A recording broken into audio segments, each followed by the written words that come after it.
എന്തു പറ്റി മോളെ നിനക്ക്? അമ്മ, എനിക്കെന്തോ പേടി തോന്നുന്നു. മതിയായി സാർ. ആപത്തിൽ രക്ഷകനാവാൻ അവതാര പുരുഷനൊന്നുമല്ല വേണു. എന്നും ത്യാഗിയുടെ വേഷം കെട്ടാനും കഴിയില്ല. ഭാര്യയും മക്കളെയും മറന്ന് കുറെ കാലം ആ പെണ്ണിനെ കൊണ്ട് നടന്ന് പൊറപ്പിച്ചിട്ട് നാട്ടിലും വീട്ടിലും നാറാണക്കല്ലെടുത്തപ്പോ തലയുരാനുള്ള അവന്റെ ഒരു ചങ്കൂറ്റം കൊള്ളാം.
അയ്യോ അയ്യോ മോളെ, അയ്യോ മോക്ക് പനിക്കുന്നുണ്ടല്ലോ. എന്തു പറ്റി മോളെ നിനക്ക്? അമ്മ, എനിക്കെന്തോ പേടി തോന്നുന്നു. ആ കുട്ടി, അവള്. നീ ഇങ്ങനെ പേടിക്കാതെ മോളെ. ദേ രാമകൃഷ്ണനൊക്കെ വന്നിട്ടുണ്ട്. രാമകൃഷ്ണ, അപ്പു. ഏട്ടാ, ഊർമിള, അവൾക്ക് വല്ലതും പറ്റിയോ? ഏയ് ഇല്ല, നീ പേടിക്കാതിരിക്കെ. നല്ല ആളോടായി പറയുന്നേ. ദേ പേടിച്ച് തുള്ളി വരച്ച് പനിക്കുന്ന കണ്ടില്ലേ? എന്താടി ഇത്, കൊച്ചുകുട്ടികളെ പോലെ. നീ ബേജാറാവാതെ. ആദ്യം കേട്ടപ്പോ നിന്നോട് എനിക്ക് വല്ലാതെ ദേഷ്യം തോന്നിയിരുന്നു. പിന്നെ ഓർത്തപ്പോ നിന്നെ കുറ്റപ്പെടുത്താനും തോന്നിയില്ല. നിന്റെ ജീവിതത്തിലെ സൗഭാഗ്യങ്ങളെല്ലാം തട്ടിപ്പറിച്ചെടുത്തവനോട് നീ ഇത്രയും കാലം ക്ഷമിച്ചില്ലേ? വേണുവിനെ വിട്ടുകൊടുക്കാൻ പോലും നീ തയ്യാറായില്ലേ? അത് നിന്റെ വലിയ മനസ്സ്. അമ്മേ, ലക്ഷ്മിയുടെ അടുത്ത് ടാബ്ലറ്റ്സ് കാണും, വാങ്ങിച്ചു കൊടുക്ക്. എന്നിട്ടും പനി മാറിയില്ലെങ്കിൽ നമുക്ക് ഡോക്ടറെ അടുത്ത് കൊണ്ടുപോവാം.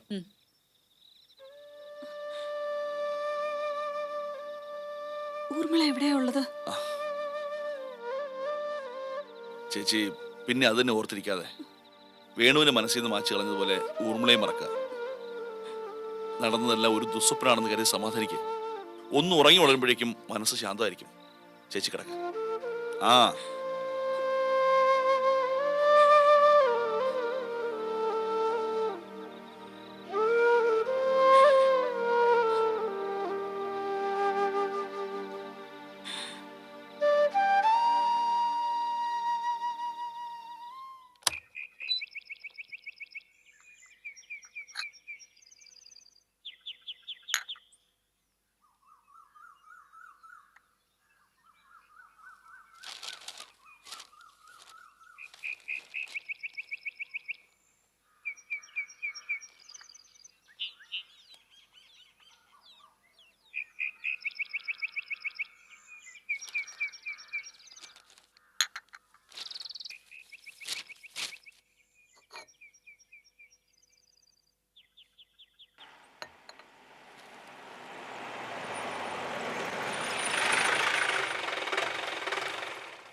വേണു എന്നെ ഇവിടെ പ്രതീക്ഷിക്കില്ലെന്നറിയാം. സാർ ഇരിക്കെ. വേണ്ട, എനിക്കൊരല്പം തിരക്കുണ്ട്.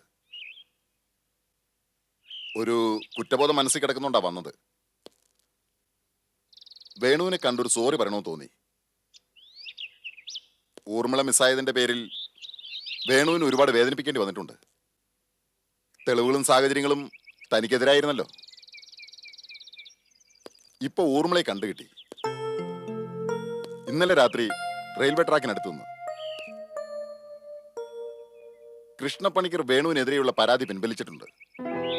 ഭാഗ്യം കൊണ്ടാ ആ കുട്ടി രക്ഷപ്പെട്ടത്.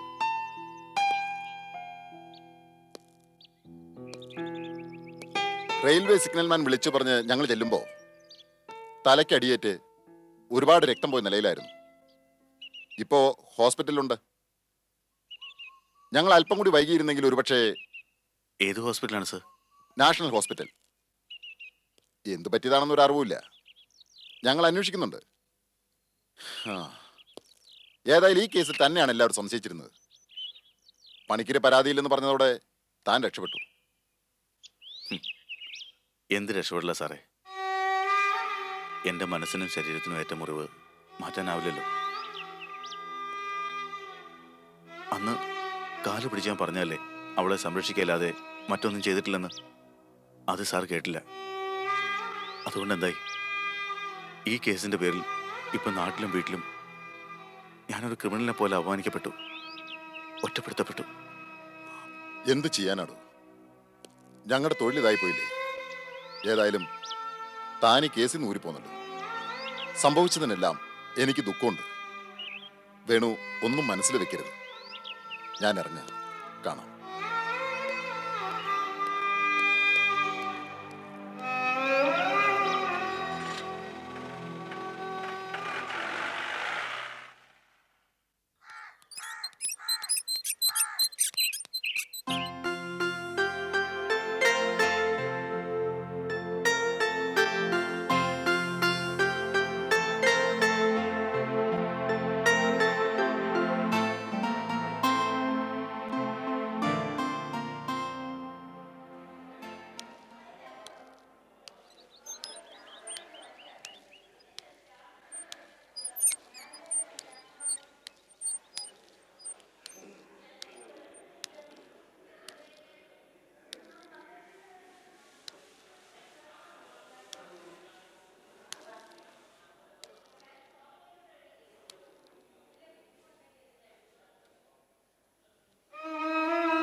വേണു, നിങ്ങളെന്താ വിളിച്ചോടുന്നേ?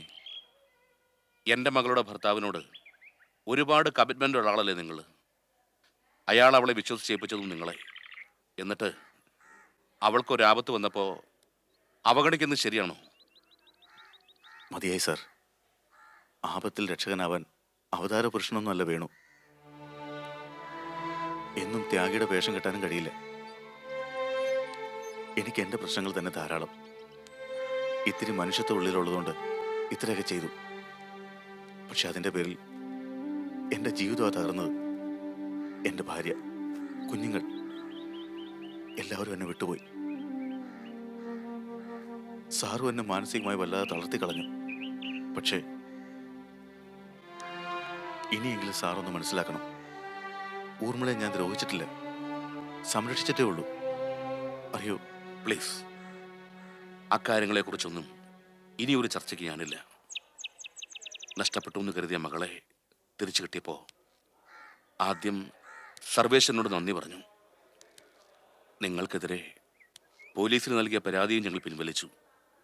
പക്ഷെ അത് നിങ്ങൾ നിരപരാധിയാണെന്ന് ബോധ്യപ്പെട്ടൊന്നുമല്ല. വയ്യാവേലികൾ തലയേറ്റ് നടക്കാൻ വയ്യ, അതുകൊണ്ട് മാത്രമാണ്. എൻ്റെ മകൾ അനുഭവിക്കേണ്ടി വന്നതെല്ലാം അവളുടെ യോഗം, നിമിത്തം. അതിൻ്റെ പേരിൽ മറ്റാരും വിഷമിക്കരുതെന്ന് എനിക്ക് നിർബന്ധമുണ്ട്. രാവിലെ ബോധം തെളിഞ്ഞിരുന്നു. പെയിനുള്ളത് കൊണ്ട് സഡേഷൻ കൊടുത്തിരിക്കുക. കാണണമെങ്കിൽ ആവാം. വേണ്ട സർ, ഈ നിലയിൽ അവളെ കാണാൻ എനിക്ക് വയ്യ. ഊർമിളയ്ക്ക് വേണ്ടി ഞാൻ പ്രാർത്ഥിച്ചോളാം. ഇവിടെ തങ്ങാനുള്ള ബുദ്ധിമുട്ട് പറഞ്ഞപ്പോൾ ഡോക്ടർ ഡിസ്ചാർജ് ചെയ്ത് നാട്ടിലേതെങ്കിലും ഹോസ്പിറ്റലിൽ കൊണ്ടുപോകാൻ പറഞ്ഞിട്ടുണ്ട്. വൈകുന്നേരം ഞങ്ങൾ പോവും. ശരി സർ, എന്തെങ്കിലും കാണാം.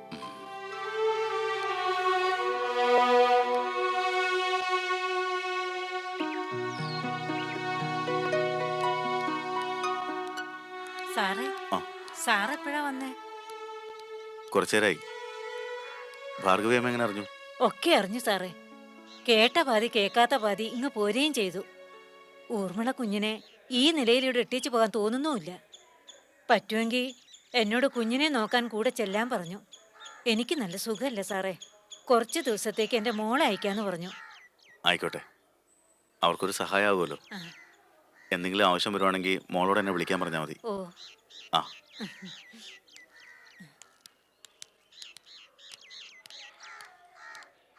മൃദുലേ, മൃദുലേ. ആ, ഏട്ടാ എന്തായി? അവള് ഊർമിള അവിടെ ഒരു പേടി കണ്ടില്ലേ? എടി, ഞങ്ങൾ ഇന്നലെ പറഞ്ഞതല്ലേ പേടിക്കണ്ടെന്ന്. നീ കരുതുന്ന പോലെ ഒന്നും നടന്നിട്ടില്ല.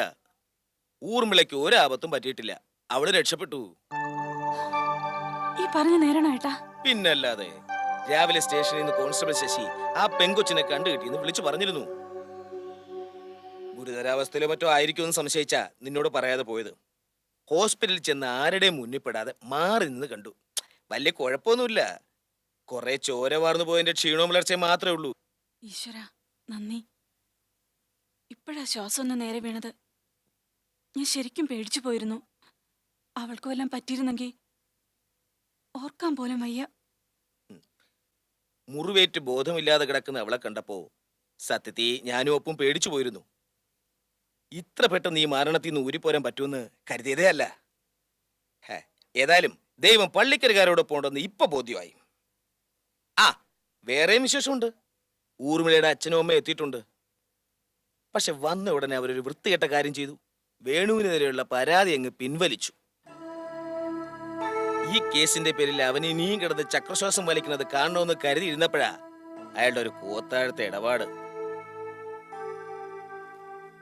വേണു അവളെ കാണാൻ ഹോസ്പിറ്റലിൽ വന്നിട്ടുണ്ടായിരുന്നു. ആ പണിക്കരെ മാറ്റി നിർത്തി അവൻ പറയുന്നത് കേട്ടു. ഊർമിള കാരണം ഏറെ അനുഭവിച്ചെന്നും കുടുംബം തകർന്നു ഒക്കെ. ഇനി ഒരിക്കലും ഊർമിളയെ കാണാൻ ആഗ്രഹിക്കില്ലെന്നും അവള് കാരണം തനിക്ക് ഒരു പ്രശ്നമുണ്ടാകരുതെന്നും കാലി പിടിച്ച് അപേക്ഷിക്കുകയും ചെയ്തു. നാണം കെട്ടവൻ.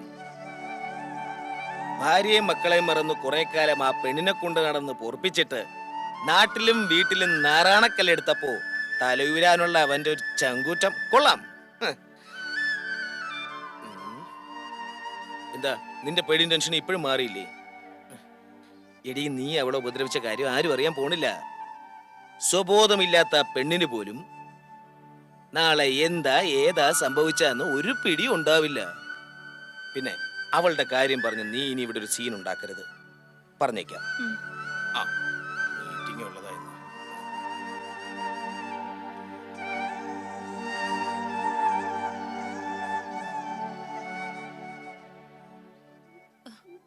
എന്താടി നീ പറയുന്നേ? നിന്റെ തലക്കെന്താ വല്ല അസുഖം പിടിപെട്ടോ? നിനക്ക് എങ്ങനെ എന്റെ മുഖത്ത് നോക്കി ഇത് പറയാൻ ധൈര്യം ഉണ്ടായി? പെണ്ണ് കേസി നൂരി പോരെ വേണു ആ ഊർമിളയുടെ തന്തയുടെ മുന്നിൽ കുംഭസാരം നടത്തിയെന്ന് കേട്ടപ്പോ നീ അങ്ങ് ഉരുകിപ്പോയല്ലേ? അതല്ലമ്മേ, രാമകൃഷ്ണേട്ടൻ പറഞ്ഞതീന്ന് വേണുവേട്ടന്റെ മനസ്സെനിക്ക് കാണാം. ഊർമിളയുമായുള്ള ബന്ധം ഒഴിവാക്കാൻ വേണുവേട്ടൻ ആത്മാർത്ഥമായി ആഗ്രഹിക്കുന്നുണ്ട്. അല്ലെങ്കിൽ ഊർമിളയെ അച്ഛനും അമ്മയ്ക്കും വിട്ടുകൊടുക്കാതിരിക്കാൻ വേണുവേട്ടനെ ശ്രമിച്ചൂടെ? മതി മതി, ഇതാണ് ഇത്ര വലിയ ആനകാര്യം. ഞാൻ പറഞ്ഞില്ലേടി, ഇപ്പൊ അവൻ ആ കേസിൽ നൂരിപ്പോന്ന് തടി രക്ഷിക്കണം. അതിനുവേണ്ടി അവൻ കരഞ്ഞെന്നിരിക്കും, ആരുടെയും കാല് പിടിച്ചെന്നിരിക്കും. അതൊന്നും കേട്ട് നിന്റെ മനസ്സിളകണ്ട.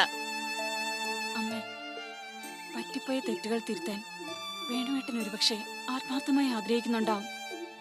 അങ്ങനെ തന്നെ എന്റെ മനസ്സ് പറയുന്നേ. ഊർമിളയെ ഉപേക്ഷിച്ച എല്ലാം മറന്ന് ഞാൻ കൂടെ വരാന്ന് പറഞ്ഞത് അമ്മയ്ക്കും അറിയാവുന്നതല്ലേ? അവളെ അവളുടെ വീട്ടുകാരെ ഏൽപ്പിച്ചു കരുതി അവൻ അവളുമായിട്ടുള്ള ബന്ധം ഉപേക്ഷിച്ചു എന്ന് നിനക്ക് തോന്നുന്നുണ്ടോ? അവളുമായിട്ടുള്ള ബന്ധം തുടരാൻ ഊർമിള അവളുടെ വീട്ടിലായിരിക്കുന്നതാണ് അവൻ എളുപ്പം. വേണു ആരാ മോൻ? അതിന് ഊർമിളയുടെ അച്ഛനും അമ്മയും സമ്മതിക്കോ? ഒന്ന് നിർത്തടി. ദേ, ഇനി നിന്റെ വിശദീകരണം എനിക്ക് കേക്കണ്ട. നിന്റെ മനസ്സിരിപ്പ് എനിക്ക് പിടികിട്ടി. നിനക്കിപ്പം വേണുവിന്റെ കൂടെ പോണം. ദേ പെണ്ണെ, അവനെ കണ്ണടച്ചൊന്നും വിശ്വസിക്കണ്ട. കുറുക്കന്റെ ബുദ്ധി അവന്. ഊർമിളെ കണ്ടു കിട്ടിയെന്നുള്ളത് ശരി തന്നെ. കേസിന്റെയും കൂട്ടത്തിന്റെയും പുറകെ നടക്കട്ടെന്ന് വെച്ച് അവളുടെ അച്ഛൻ പരാതി പിൻവലിച്ചു. എന്നാലും ഇത്രയും കാലം അവളെ ഒളിപ്പിച്ചതാവില്ലെന്ന് വിശ്വസിക്കാൻ പറ്റുമോ? തന്നെയല്ല, അവളിപ്പം ഗർഭിണിയാണ്. അവളുടെ വയറ്റിൽ കിടക്കുന്ന കുഞ്ഞിന്റെ അച്ഛൻ അവനായിരിക്കില്ലെന്ന് നിനക്ക് ഉറപ്പുണ്ടോ?